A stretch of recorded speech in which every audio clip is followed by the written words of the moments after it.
उससे लेके आ रहा है ब्लड, लेकिन साथ ही साथ जो हमारे जीआईटी के ऑर्गन्स हैं वहाँ से खुराक भी लेके आ रहा है।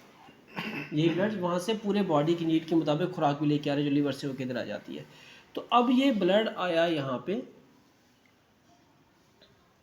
यहाँ पे किधर, राइट एट्रियम में, राइट एट्रियम में। अब इस ब्लड के अंदर पूरे बॉडी के लिए न्यूट्रिएंट्स भी हैं, लेकिन सप्लाई करने के लिए ऑक्सीजन नहीं है। तो ये ब्लड फिर यहाँ से आएगा राइट वेंट्रिकल में। राइट वेंट्रिकल से ये ब्लड जाएगा ऑक्सीजन लेने के लिए पल्मोनरी आर्टरी के थ्रू दोनों लंग्स में, पल्मोनरी आर्टरी के ज़रिए से, ठीक है। लंग्स से ऑक्सीजन लेके वापस आ जाएगा फुल पल्मोनरी वेन्स के ज़रिए से लेफ़्ट एट्रियम में, लेफ़्ट एट्रियम से आ जाएगा लेफ़्ट वेंट्रिकल में। अब ये ब्लड जो यहाँ पे पहुँचा है, इसके अंदर पूरे बॉडी की नीड के मुताबिक न्यूट्रिएंट्स भी मौजूद हैं और ऑक्सीजन भी मौजूद है। अब ये ब्लड जाएगा एओर्टा में, ऐसे एओर्टा में जाएगा। एओर्टा जो है यहाँ से कर्व लेगी, यहाँ से जो है ब्रेकियर और सेफलेक और हर तरह की जो है फिर आगे चल के तकसीम होता, कैरोटिड आर्टरीज तकसीम होता जाएगा, फिर कर्व लेके, इसको बोलते हैं आर्च ऑफ एओर्टा।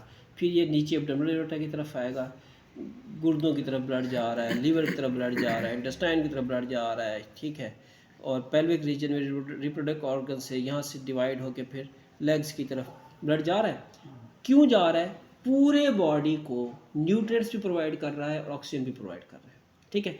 वहाँ से फिर वापस आएगा। अब इस सारे सीक्वेंस में जहाँ पे टिश्यूज़ में ऑक्सीजन और न्यूट्रिएंट्स ब्लड बाहर छोड़ेगा, वो परमेबल मेम्ब्रेन्स कंटेनिंग हमारी ब्लड वेसल्स है, जिनको कैपिलरीज कहा जाता है।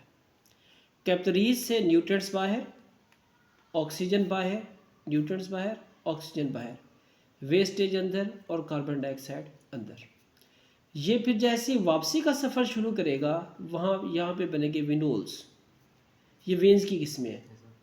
फिर बनेगी वेंस, और ये पूरे बॉडी की वेंस इन्फीरियर वेना कैवा और सुपीरियर वेना कैवा के ज़रिए से फिर हार्ट में वापस, ठीक है। अब जो जाने का रास्ता है एओर्टा, एओर्टा से आर्टरीज, आर्टरीज से आर्ट्रियोल्स, और आर्ट्रियोल्स से फिर आगे कैपिलरीज, ठीक है। कैपिलरी से वापसी का रास्ता विनोल्स, वेंस, इन्फीरियर सुपीरियर वेना का, इस तरह से हार्ट के अंदर ब्लड सर्कुलेशन जारी रहती है। अब हम इसके हार्ट के जो चैम्बर्स हैं, राइट एट्रियम और वेंट्रिकल के दरमियान, और लेफ़्ट एट्रियम और वेंट्रिकल यहाँ पे वाल्व मौजूद है, और ये जो डिस्चार्जिंग पॉइंट है यहाँ पे भी वाल्व मौजूद है। वाल्व मीन्स जो यूनी डायरेक्शनल फ्लो को यकीनी बनाए कि चीज़ वापस ना आ जाए जाते हुए, ठीक है। तो यहाँ पे जो वाल्व मौजूद है एट्रियम, राइट एट्रियम वेंट्रिकुलर के दरमियान लोकेशन वाइज ये राइट एट्रियम वेंट्रिकुलर वाल्व है। और स्ट्रक्चर के लिहाज से ये वाला पहला वाल्व जो है ये इस तरह से है, 3 कवाड़ है इसमें, ये इस तरह ऐसे ऐसे 3 कवाड़, ट्राइकुस्पिड है, ठीक है। तो राइट एट्रियो वेंट्रिकुलर वाल्व ट्राइकुस्पिड। अब आते हैं लेफ्ट एट्रियो वेंट्रिकुलर में। लेफ्ट एट्रियो वेंट्रिकुलर वाल्व जो है इसमें 2 कवाड़ खुलते बंद होते हैं, खुलते बंद, ये बाइकुस्पिड है। और इसका मेडिकल नेम जो है मिट्रल वाल्व भी है, मिट्रल वाल्व।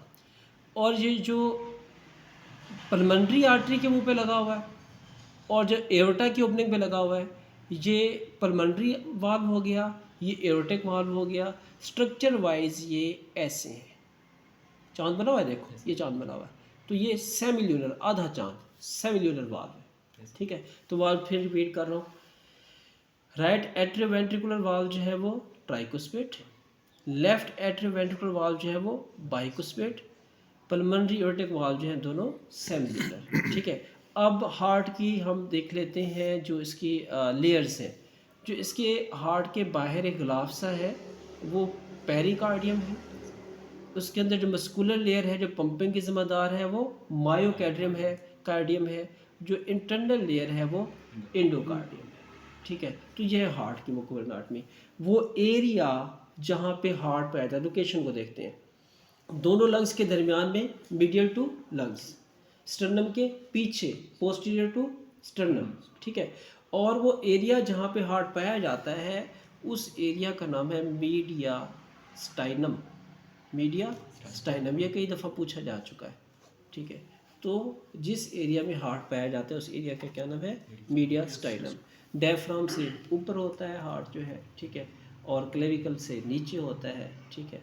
और ये थोरेसिक कैविटी में होता है, हल्का सा लेफ्ट साइड पे है, ठीक है। तो ये हो गया हार्ट के बारे में। इसकी आठवीं पूरी हो गई और हमने सारी ब्लड वेसल्स को भी देख लिया। जो हार्ट से ब्लड लेके जा रही हैं आर्टरीज हैं, जो वापस आ रही हैं वो वेन्स है, और जहाँ पे एक्सचेंज हो रहा है न्यूट्रिएंट्स का और गैसेस का टिश्यूज़ के अंदर वो कैपिलरीज है, ठीक है। अब इनका स्ट्रक्चर जो है, चाहे आर्टरीज हो या वेन्स हो, इनकी 3 लेयर्स। कितनी लेयर्स है? 3 लेयर्स, अंदर वाली, ये उसके बाहर वाली, और ये उसके बाहर वाली।